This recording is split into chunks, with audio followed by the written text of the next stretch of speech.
성도 여러분, 안녕하셨습니까? 기다리고 기다리던 안식이 돌아왔습니다. 이 안식일에 마음의 짐들이 해결되시길 바라고요. 또 하나님의 은혜 안에서 안식의 기쁨을 회복하시기를 간절히 바라겠습니다. 자, 오늘은 은혜 29번째 시간, 은혜 아래 있으니 율법대로 산다라는 제목으로 함께 말씀의 은혜를 나누도록 하겠습니다. 우리는 19세기 우리 재림교회가 설립된 시기와 비슷한 시기에 아일랜드계 영국의 성경학자인 존 넬슨 달비에 의해 이 기독교계에 세대주의 신학이 유입되었다는 것을 알고 있습니다. 그 사상은 한국의 개신교, 특히 장로교회에 아주 강력한 영향을 끼쳤어요. 세대주의는 성경을 시대별로 구분합니다. 그러면서 각 시대마다 하나님의 통치 원리가 다르고 구원의 방법도 다르다고 말합니다. 그들은 모세로부터 그리스도까지는 율법이 구원의 수단이었다고 말합니다. 인간이 율법 순종 여하에 따라 구원이 결정되었다는 거예요. 그리고 그리스도께서 오셔서 옛 언약의 핵심인 율법을 폐하시고 그 자리에 은혜를 대체하셨기 때문에 그리스도 이후로 우리는 율법 아래 있지 않고 은혜 아래 있게 되었다고 주장합니다. 그러면서 이미 폐한 율법을 들먹이며 오늘날에도 율법을 지켜야 한다고 믿는 건 신앙이 구약에 머물러 있기 때문이라고 말하면서 십계명 율법 이야기를 하는 재림교회를 비난해요. 저는 전도사 시절에 장로교 목회자와 대화를 나누는 자리가 있었는데요. 제가 신약 성경의 말씀을 펴니까 안식일 교회도 신약을 믿느냐고 묻는 거예요. 그리고 제가 기도를 예수님의 이름으로 기도합니다로 끝내니까 너무나 의아해하면서 안식일 교회도 예수님의 이름으로 기도하느냐며 놀라는 거예요. 참으로 어처구니 없는 경험을 한 적이 있어요. 왜 이런 편견을 갖게 되었는가 하면 세대주의 신학의 영향을 받았기 때문에 그래요. 그러나 우리 모두가 가지고 있는 이 성경은 세대주의 신학을 가르치고 있지 않지요. 다시 말해서 하나님은 시대마다 인간을 구원하는 방법을 다르게 가지고 계시지 않습니다. 하나님은 옛날이나 지금이나 오직 한 가지 방법으로 죄인들을 구원하셔요. 그것이 뭡니까? 영어로 by grace alone. 오직 은혜로만입니다. 바울은 로마서 4장에서 아브라함을 예로 들며 그것을 분명히 했죠. 아브라함이 의롭게 된 건 행위에 의한 것도 아니고 할례에 의한 것도 아니고 율법에 의한 것도 아니고 오직 하나님의 구원하시는 은혜에 대한 믿음으로 된 것이라고 했어요. 그렇습니다. 하나님은 결코 율법을 구원 얻는 수단으로 주신 적이 없어요. 우리는 이것에 대한 분명한 이해가 있어야 합니다. 그리고 동시에 율법이 폐했다고 주장하는 이 반율법주의, 세대주의의 가르침에 맞서기 위해서 율법을 지켜야 은혜를 받고 구원을 받을 수 있다며 율법을 의무감 때문에 지키는 리갈리즘, 율법주의라는 반대편 극단으로 가서도 안 됩니다. 우리의 본성은 아주 지극히 자아중심적이지요. 그래서 율법을 순종해야 구원을 받을 수 있다는 율법주의 함정에 쉽게 빠집니다. 우리의 본성 깊은 곳에는 자선사업과 같은 선한 행위를 하면 구원의 점수가 올라가서 구원받기에 유리하다는 이 사상이 깔려 있어요. 이것이 행위의 의지요. 하지만 성경은 의는 우리 자신에게서 나오는 것이 아니기 때문에 우리의 유일한 소망은 하나님의 구원하시는 은혜를 믿음으로 붙드는 것이라고 가르치고 있어요. 그렇죠? 이 세대주의의 가르침에 물든 사람들이 잘못 오해하는 말씀이 오늘 우리가 다루려고 하는 말씀입니다. 바로 로마서 6장 14절 15절 말씀 읽겠습니다. 죄가 너희를 주장하지 못하리니 이는 너희가 법 아래에 있지 아니하고 은혜 아래에 있음이라. 그런즉 어찌하리요? 우리가 법 아래에 있지 아니하고 은혜 아래에 있으니 죄를 지으리요? 그럴 수 없느니라. 사도 바울은 우리가 법 아래에 있지 않고 은혜 아래에 있다고 했어요. 여러분, 그럼 이 말씀은 무슨 뜻일까요? 먼저 우리는 이 성경이 말하는 율법 아래라는 말씀, 또 은혜 아래라는 말씀의 뜻을 제대로 이해해야 합니다. 먼저 율법 아래에 있다는 말부터 좀 살펴볼까요? 여기서 이 아래라는 말은 지배당하다, 점령당하다라는 뜻이에요. 그래서 율법 아래라는 말은 율법에 의해 지배당하고 있는, 그리고 율법의 통제를 받고 있는 이런 뜻입니다. 율법의 이 통제를 받고 있기 때문에 율법이 명한 것을 하지 않으면 벌이 가해지는 겁니다. 죄 지었다고 정죄되어서 율법이 요구하는 벌을 받게 되는 거예요. 그 벌이 뭡니까? 죽음이지요. 그래서 이 율법 아래에 있다는 말은 다른 말로 하면 율법의 정죄 아래에 있다는 말과 같아요. 그런데 세대주의자들은 우리가 율법 아래에 있지 않다는 이 말을 율법이 패하고 그것이 은혜로 대치되었다는 의미로 받아들여요. 율법이 패하고 그 자리를 은혜가 들어갔다. 하지만 이런 사상은요, 성경 어디에도 없어요. 왜 이렇게 생각하느냐면 율법과 은혜를 하나를 선택하면 다른 하나를 버려야 하는 상극의 개념으로 이해했기 때문입니다. 외관상 율법과 은혜는 서로 적대적인 것처럼 보입니다. 그도 그럴 것이 율법은 죄인을 정죄하고 은혜는 죄인을 의롭다고 하니 말입니다. 그렇죠? 하지만 성경은 구약이든 신약이든 율법을 반대하는 은혜를 말한 적이 한 번도 없습니다. 여러분 생각해 보세요. 율법을 주신 분이 누굽니까? 하나님이시죠. 그러면 은혜를 주신 분은 누구십니까? 하나님이시죠. 네, 이렇게 율법과 은혜는 둘 다 하나님 안에 그 뿌리를 두고 있어요. 그렇기 때문에 만일 율법과 은혜가 서로 상극이고 적대적인 것이라면 그 모두를 동시에 주신 하나님은 자기 모순에 빠지시는 것입니다. 그 다음 우리가 알아야 할 것은요, 옛 언약이든 새 언약이든 그것이 의인지를 혹은 의가 아닌지를 측량하는 잣대 혹은 유일한 척도는 율법이라는 거예요.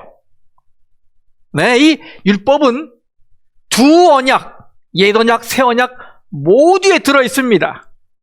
자, 우리 히브리서 8장 10절 말씀을 보겠습니다. 또 주께서 이르시되 그날 후에 내가 이스라엘 집과 맺을 언약은 이것이니 내 법을 그들의 생각에 두고 그들의 마음에 이것을 기록하리라. 나는 그들에게 하나님이 되고 그들은 내게 백성이 되리라. 그렇습니다. 새 언약하에서도 율법은 없어지지 않습니다. 하나님은 이번에는 율법을 돌판이 아니라 어디에 새기셨다고요? 예, 우리의 생각에, 우리의 마음에 기록하셨다고 말씀하고 있어요.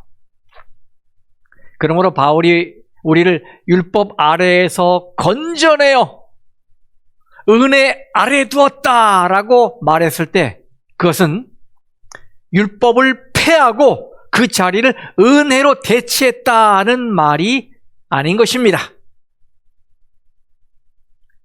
그럼 여러분, 우리가 율법 아래 있지 않고 은혜 아래 있다는 말씀은 무슨 의미일까요? 자, 저를 잘 따라오십시오. 갈라디아에서 있는 말씀을 보겠습니다.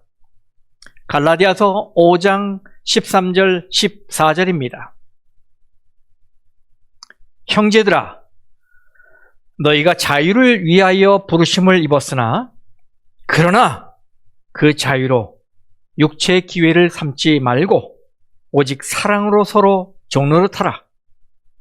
온 율법은 내 이웃 사랑하기를 내 자신같이 하라 하신 한 말씀에서 이루어졌나니. 여러분, 여기 자유라는 말이 나옵니다. freedom. 그럼 여러분, 무엇으로부터의 자유일까요?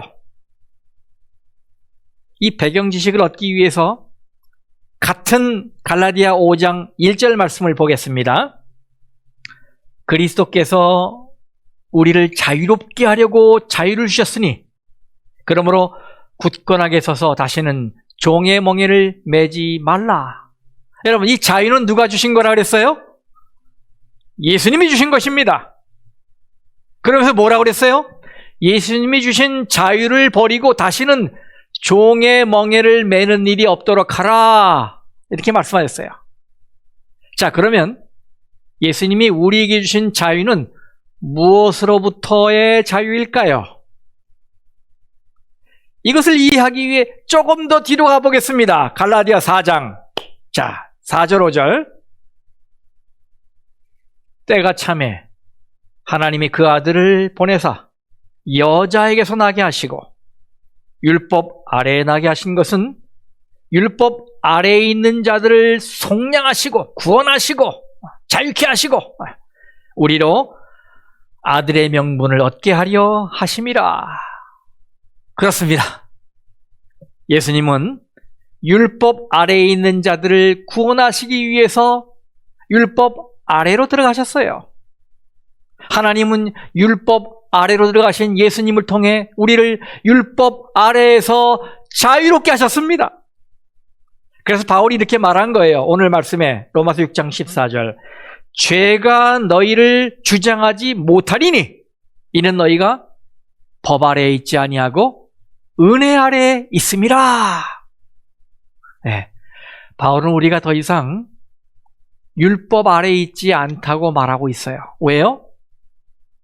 예수 그리스도께서 우리를 율법 아래에서 해방시키셨기 때문이에요. 그런데도 다시 율법 아래가 좋다고 말입니다. 그리로 돌아가는 자들이 있어요. 그것을 안 바울은 갈라디아 5장에서 또 이렇게 말하고 있습니다. 자, 갈라디아 5장 4절입니다. 율법 안에서 의롭다함을 얻으려 하는 너희는 율법 아래서 해방시키셨는데 다시 율법 안에서 의롭다함을 얻으려 하는 자들이 있다는 거예요. 너희는 그리스도에게서 끊어지고 은혜에서 떨어진 자로다. 여러분, 여기서 바울이 율법 자체를 반대한 것이 아닌 것이 분명하지요. 네, 그가 반대한 것은 예수 그리스도와 또 은혜와 연이 끊어진 자입니다. 그가 누굽니까? 율법으로 의를 얻으려는 자입니다. 율법을 지킴으로 의를 얻으려는 자들, 바로 율법주의자들을 말하는 것이지요. 율법 준수를 책임이 아닌 의무감 때문에 행하고 있는 자들. 그래서 이것을 바울은 갈라디아 5장 1절에서 종의 멍에라고 말한 거예요. 이제 이것을 염두에 둔 채 다시 갈라디아 5장 13절을 읽어보겠습니다. 형제들아, 너희가 자유를 위하여 부르심을 입었으나 그러나 그 자유로 육체의 기회를 삼지 말고 오직 사랑으로 서로 종노릇하라. 바울은 우리가 더 이상 율법 아래에 있지 않다는 것을 자유를 위해 부르심을 받았다는 말로 표현했어요. 그러면서 율법 아래에서 벗어난 이 자유를 오용하지 말고 오직 사랑으로 서로 종노릇하라고 말하고 있습니다. 그러면서 14절에서 계속하길, 사실 너희가 서로 사랑할 때 그것이 율법을 순종하는 것이다 라고 말하고 있어요. 여기에서 율법과 사랑은 전혀 다른 것이 아니라 율법이 곧 뭐라고요? 사랑이다. 율법은 뭐로 요약된다고요? 사랑으로 요약된다는 것을 강조하고 있어요. 그러므로 바울은 그리스도인 생활의 한 기준으로서의 율법을 반대하는 것이 전혀 아닙니다. 그렇죠? 그럼 우리가 율법 아래에서 자유롭게 되고 은혜 아래에 있게 되었다는 이 말씀은 무슨 의미일까요? 한 교인이 전도를 하려고 지나가는 행인을 붙들었습니다. 그런데 그 행인이 목사였어요. 그 교인은 대뜸 구원 받으셨습니까? 하고 물었어요. 이 목사는 자기도 교회에 다닌다는 사실을 알리면서 그에게 되물었어요. 선생님은 구원 받으셨습니까? 그랬더니 그 교인은 아주 열광적으로 대답했습니다. 할렐루야! 저는 구원을 받았습니다. 아, 그렇습니까? 그런데 구원을 받으셨다는 분의 입에서 술 냄새가 나는 건 어찌된 일입니까? 그랬더니 그 교인은 잠시 머뭇거리다가 다시 감격적으로 대답합니다. 아, 이 사실을 모르시는군요. 우리는 행함으로 구원받은 것이 아니라 은혜로 구원받은 겁니다. 그래서 목사는 그에게 그 말이 무슨 뜻이냐고 되물었습니다. 그랬더니 그가 말하길, 예수 그리스도께서 모든 것을 다 이루어 주셨거든요. 그때 목사가 말했습니다. 아, 그래요? 그러면 선생님 대신에 예수 그리스도가 완전한 삶을 사시고 선생님 대신에 죄의 값을 치르기 위해 돌아가셨다는 말이겠군요. 네, 그렇습니다. 아, 그건 제대로 알고 계시는군요. 그러자 목사가 농담조로 이런 말을 했어요. 만일 그렇다면 그리스도가 선생님 대신에 하늘나라에도 가셨겠군요. 이 교인은 성경이 말하는 율법 아래에서 자유롭다는 이 말과 은혜 아래에 있다는 말씀에 대해 크게 오해하고 있는 것이 분명해요. 그러니 죄를 뉘우치지도 않고 죄에서 벗어나기를 바라지도 않는 것이 아니겠습니까? 그가 왜 그렇게 생각하는 것일까요? 십자가에서 베풀어진 은혜가 그런 자기를 구원하기에 넉넉하다고 믿기 때문이 아니겠습니까? 그래서 자기가 무슨 짓을 하더라도 구원이 보장돼 있으니 내 하고 싶은 것 다 하며 살겠다는 거예요. 이것을 독일의 순교자 디트리 본헤퍼는 영어로 cheap grace라고 그래요. 값싼 은혜라고 표현했습니다. 하나님의 은혜를 시장에서 떨이로 팔리는 싸구려 물건 취급했다는 뜻이에요. 값싼 은혜. 그래서 은혜를 받은 후에 깊은 회개의 경험도 없고 의의를 사모하는 마음도 없고 여전히 죄 가운데 머물러 죄를 탐닉하는 것입니다. 은혜가 값싸게 돼버린 거지요. 물론 은혜에는 어떤 대가나 가격이 붙여져서는 안 되지요.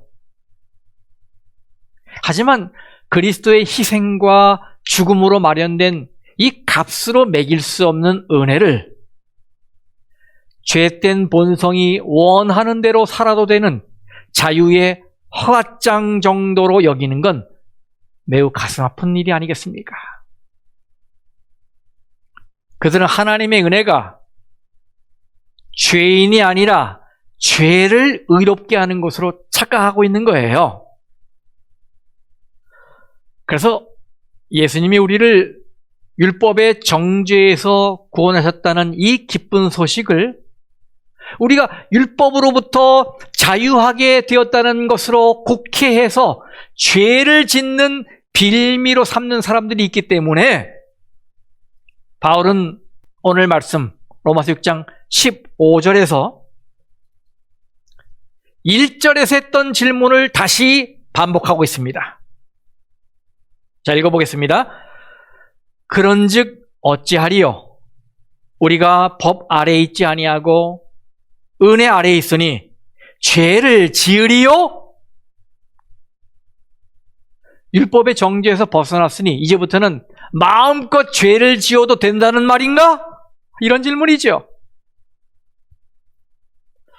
여러분, 이 다른 나라에 파견된 외교관들에게는 아주 특별한 혜택이 주어져 있지요. 그것을 외교관 면책 특권이라고 합니다. 얼마 전 한국에서 아마 여러분도 다 매스컴을 통해서 접하셨을 거예요. 주한 벨기에 대사 부인이 옷가게 직원을 폭행한 사실이 있었어요. 근데 그러고도 당당했기 때문에 국민들이 분노했죠. 그 부인이 왜 당당했습니까? 외교관 가족도 면책특권 대상이기 때문이에요. 제 기록을 보니까 2019년에는 이 미국 외교관 부인이 영국에서 SUV를 몰고 역주행하다가 오토바이를 탄 10대 청년을 치어 숨지게 한 사건이 있었습니다. 근데 그리고 그분이 미국으로 도망을 갔어요.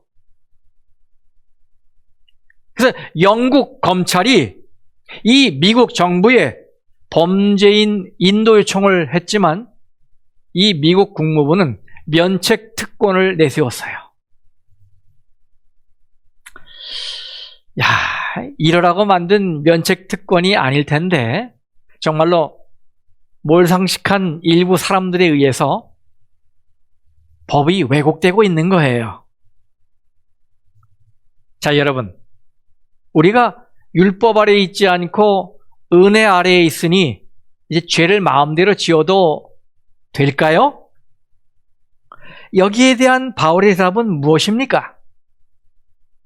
뭐라고 그랬어요? 그럴 수 없느니라. 그럴 수 없느니라. 그렇습니다. 그럴 수 없죠. 자, 그러면 우리가 율법 아래에 있지 않고 은혜 아래에 있다는 건 무엇을 의미하는 것일까요? 그것은 우리가 거듭난 이후에 비록 실수하고 넘어지는 일이 있더라도 예수님이 계시기 때문에 여전히 은혜를 받을 기회가 있다. 이런 말이에요. 곧바로 불의하게 돼서 죽는 게 아니라 예수님으로 인해 또 기회가 주어져 있다. 이런 말이에요. 여러분, 이것은 좋은 소식입니까? 그렇지요. 하지만 이것은 이미 말씀드린 대로 우리가 기분 내키는 대로 해도 된다는 의미가 아닙니다. 내가 좋아하는 걸 내 마음대로 할 자유가 있다는 뜻은 아니에요. 제가 왜 그런지 설명을 드릴게요. 여러분, 율법 아래에 있을 때 내가 죄를 지으면 누가 벌을 받게 됩니까? 율법 아래에 있을 때 내가 죄를 지으면 누가 벌을 받아요? 여러분, 율법이 나에게 이렇게 말할까요? 네가 나를 불순종했지만 나는 너를 사랑하기 때문에 너 대신 내가 벌을 받을게. 율법이 이렇게 말합니까? 아니지요. 율법은 결코 나를 동정하지 않습니다. 율법은 결코 내가 받을 벌을 대신 받지 않습니다. 대신 율법은 반드시 나에게 벌을 내릴 거예요. 네, 율법 아래에서 죄를 지으면 누가 고통을 당하는가 하면 그 죄를 진 죄인, 내가 고통을 당하는 것입니다. 그런데 은혜 아래에서 내가 죄를 지으면 누가 벌을 받게 됩니까? 내가 아니라 그 은혜를 만드신 예수 그리스도입니다. 여러분 갈라디아 4장 4절 말씀 다시 읽어볼게요. 때가 차매 하나님이 그 아들을 보내사 여자에게서 나게 하시고 율법 아래에 나게 하신 것은, 네, 하나님께서 예수님을 율법 아래에서 나게 하셨다고 말씀하고 있어요. 아담 안에서 태어난 모든 사람은 다 율법 아래에 있지요. 무슨 의미인지 아시죠? 율법은 죄를 드러내고 죽음을 선고합니다. 그래서 율법 아래에 있는 아담의 후손 모든 인간은 다 죄인이고 죽는 거예요. 근데 하나님이 무엇을 하셨다고요? 독생자 예수 그리스도를 율법 아래에서 나게 하셨어요. 율법 아래로 보내셨어요. 그래서 예수로 하여금 율법의 정죄를 다 받게 하셨어요. 우리는 그래서 예수가 베푸시는 은혜 아래에 있게 된 것입니다. 그러니 예수 그리스도 안에 있는 자들에게는 율법의 정죄가 없어요. 왜요? 예수님이 율법의 정죄를 다 받으셨으니까. 그리고 예수님이 율법의 요구를 다 이루셨으니까. 아시겠죠? 이 말이 예수께서 율법을 폐하셨다는 말입니까? 아닙니다. 예수님은 오히려 율법을 순종하시고 율법을 성취하셨어요. 그것이 예수님의 말씀, 마태복음 5장 17절 18절 말씀이 아니겠습니까? 내가 율법이나 선지자를 폐하러 온 줄로 생각하지 말라. 폐하러 온 것이 아니요 완전하게 하려 함이라. 여러분 여기 율법을 폐하러 온 것이 아니요라는 이 말과 그 다음 완전하게 하려 함이라, 이 사이에는 헬라어로 완전한 대조를 뜻하는, 또 강한 반대를 의미하는 알라라는 접속사가 붙어 있어요. 그러니 폐하러 온 것이 아니요, 그 다음에 알라, 그리고 완전하게 한다. 이 완전하게 한다는 말씀은 앞에 폐한다는 말과 완전히 반대되는 의미인 거예요. 그런데도 이것을 같은 의미, 즉 폐하는 것으로 생각하는 건 문맥과 맞지 않을 뿐만 아니라 이 원어의 문법에 무지하다는 것을 드러내는 것입니다. 그리고 그 다음 말씀이 그것을 보충해 주고 있지 않습니까? 자, 진실로 너희에게 이르노니 천지가 없어지기 전에는 율법의 1.1획도 결코 없어지지 아니하고 다 이루리라. 네, 여러분 이 세상에 죄가 존재하는 한 하나님의 율법을 폐지하는 건 불가능합니다. 왜 그래요? 그 하나님의 율법이 죄인지 아닌지를 가려주기 때문이에요. 여러분 율법 아래에서 죄는 죄인을 정죄하고 죽입니다. 그러나 은혜 아래에서 죄는 은혜의 창시자인 그리스도를 죽입니다. 이것은 죄 짓는 것이 얼마나 가슴 아픈 일인지 깨닫게 해주지요. 네, 그리스도인에게 있어서 죄를 짓는다는 건 단순히 법조항을 어기는 것이 아니에요. 그것은 그리스도를 칼로 찌르는 것입니다. 왜 그런가 하면 구약 성경이 죄에 대해 그것을 가르쳐 주기 때문이에요. 여러분 아시는 대로 구약에서는 신자가 죄를 지었을 때 어린 양을 데리고 성소로 들어갔잖아요. 그러곤 무엇을 했습니까? 그 죄인이 자기 자신을 칼로 찔렀습니까? 아니죠. 그는 가져간 그 양의 머리에 손을 얹고 내 죄가 너를 죽였다라고 고백하면서 칼로 양의 목을 따서 양을 죽였어요. 그러니 여러분, 우리가 어떻게 은혜 아래에서 죄를 가볍게 대할 수가 있겠습니까? 은혜 아래에서 죄를 짓는 건 칼로 그리스도를 찌르는 것인데 말입니다.